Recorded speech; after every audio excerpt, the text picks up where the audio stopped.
میڈسٹینڈ اپنی بیماری کو سمجھیے۔ السلام علیکم خواتین و حضرات، پروفیسر عزیز الرحمان میڈسٹینڈ اپنی بیماری کو سمجھیے کی جانب سے۔ رمضان المبارک کی آمد ہے۔ بہت سارے لوگوں کو انتظار ہوتا ہے کہ روزوں کا مہینہ آئے اور اس کی برکتوں سے وہ فائدہ اٹھائیں، اور ان میں سے بہت سے لوگ ایسے ہوتے ہیں جن کو ڈائبٹیز ہوتی ہے، اور ڈائبٹیز کا روزے سے بہت گہرا تعلق ہے، چونکہ روزے میں آپ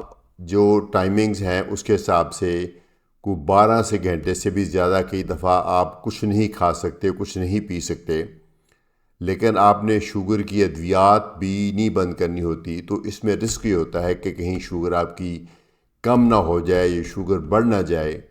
یا بہت زیادہ ڈی ہائیڈریشن نہ ہو جائے، یا ایک اور بیماری اور کوئی کمپلیکیشن نہ ہو جائے۔ تو اس سلسلے میں تو یہ ایک میں پلے لسٹ پیش کر رہا ہوں جس میں یہ تمام جو ہے انفارمیشن آپ کو مل جائے گی کہ اگر آپ ڈائبیٹک پیشنٹ ہیں اور آپ روزہ رکھنا چاہتے ہیں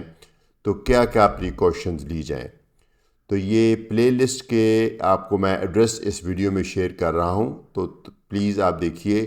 وہ تمام ویڈیوز جو آپ سمجھتے ہیں آپ کو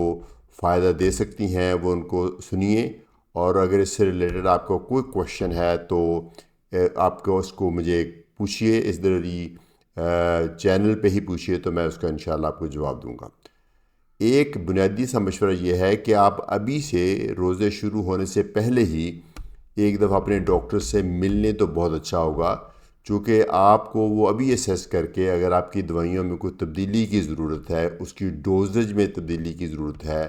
یا دوائیوں میں کوئی دوائی چینج کرنے کی ضرورت ہے، تو وہ ابھی کر دے تاکہ آپ کے روزے بہترین گزریں، کسی خطرے کے بغیر گزرے، اور آپ اپنی صحت کو بھی انجوائے کر سکیں اور اپنے روزوں کو سے بھی ایک اپنا ثواب کما سکیں۔